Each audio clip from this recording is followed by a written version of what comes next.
I'm home today for the greater part of the day. I do have book club this evening, and we're going to be discussing Till We Have Faces by C.S. Lewis. I'm in a bit of a reading slump right now. I think I've just been busy, and then I've been trying to hurry and finish books for book club. So I am starting middle grade March, and that video, by the time this video comes out, that video will have already been out. And I'll probably be already starting to work through those things. But for this video, I'm going to be reading The Secret History by Donna Tartt. And I am putting Jonathan Strange and Mr. Norrell on a little slow down hiatus kind of schedule. I'm going to be reading a chapter a week. And then I'm reading, of course, my regular devotion book, the Amy Carmichael book, going through that extremely slowly. Of course, you all know that this is the year where I'm reading less than half of the books that I read last year, and so I'm going to be reading books at a glacial pace. My plan is I want to finish this one before March, so I may just go like zero in focus on this one. We are reading East of Eden for my book club in March, and my husband got me a beautiful copy of that book. I actually saw a copy of East of Eden, the one that I have now, on Alana Estelle's channel, YouTube channel, and I'll tag her channel below. I love her content, and I saw her copy of East of Eden, and I was like, that's the one.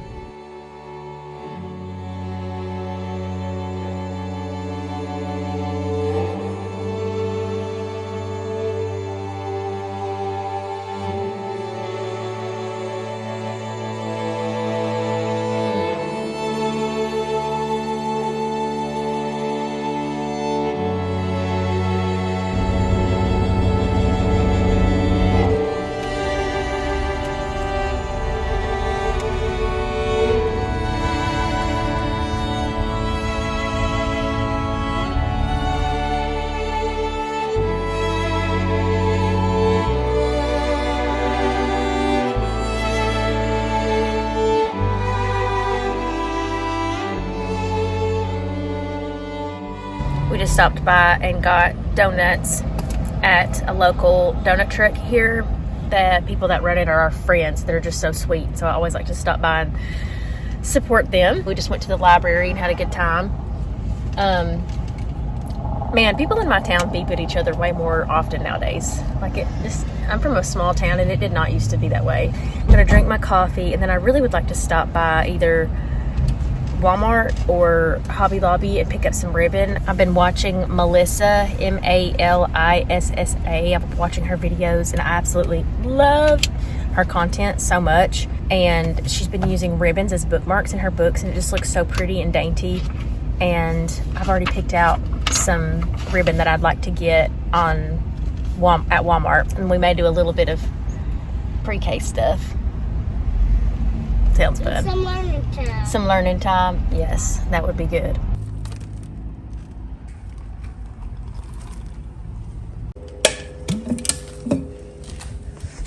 I sold an order on eBay, and now I'm headed out. Those I probably need to help a little bit when I get back.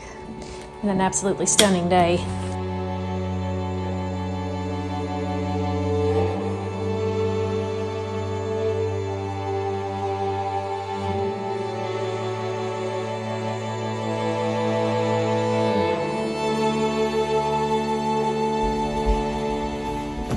I wanted to show you some of the books that I got at the library yesterday.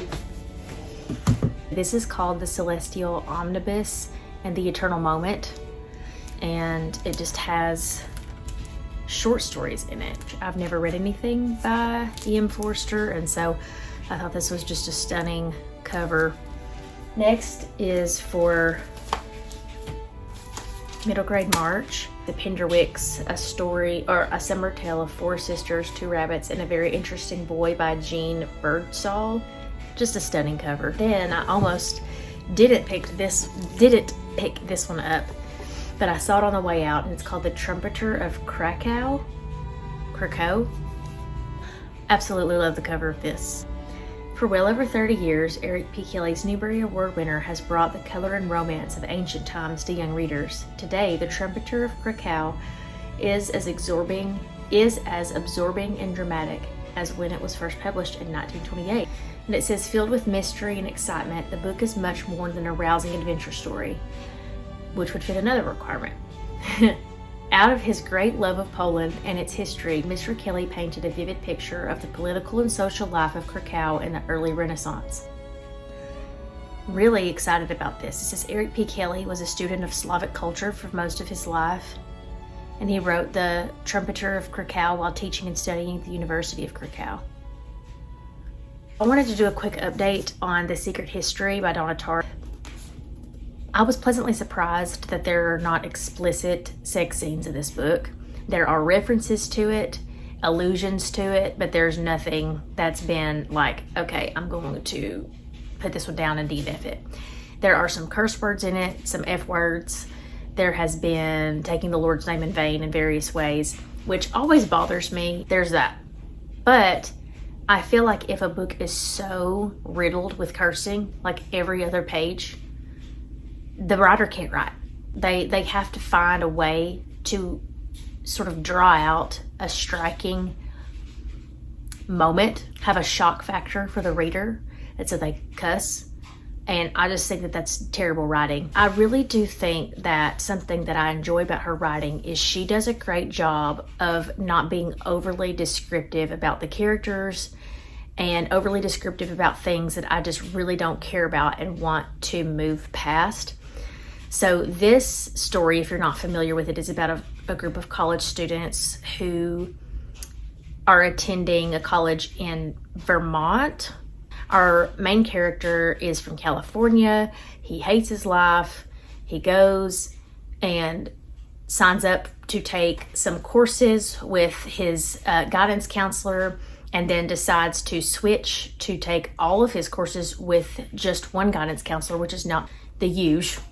In college, you diversify and take your classes with various different professors in various different fields, but for this student, he has chosen to take it with one professor, and this one professor does the same thing and is pretty much the professor for 5 students and is in charge of their entire education at this college.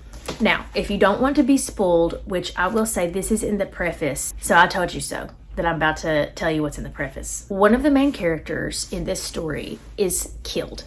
And what's so interesting to me, and I think very masterful about Donna Tartt's writing, is that you are on edge the whole time. Like, how, who, when, how did this begin to transpire? There are allusions to like a deterioration of morality taking place in each of these characters.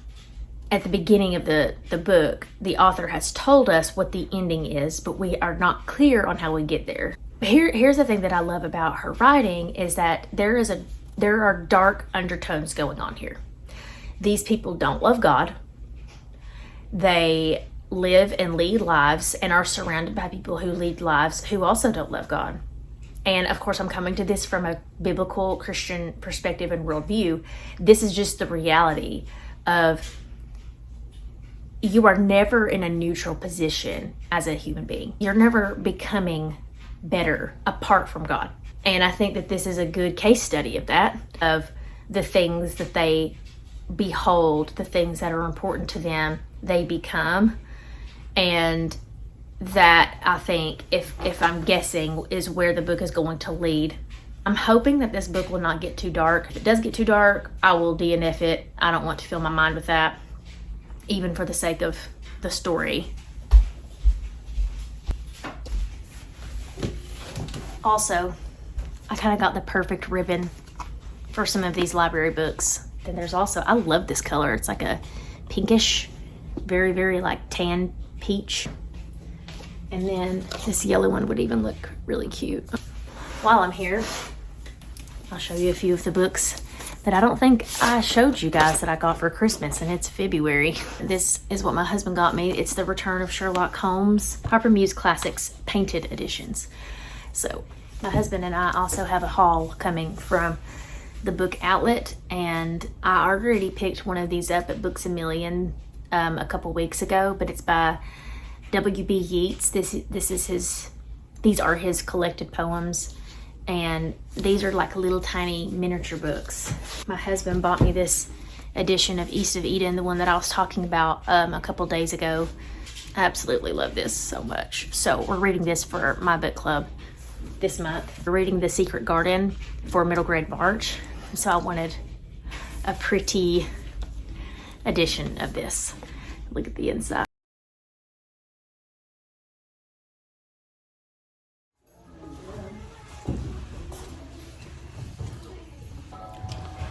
I think I just found something. Ooh, I kind of like this. How much is it? Oh, $7.99. That's kind of expensive for that.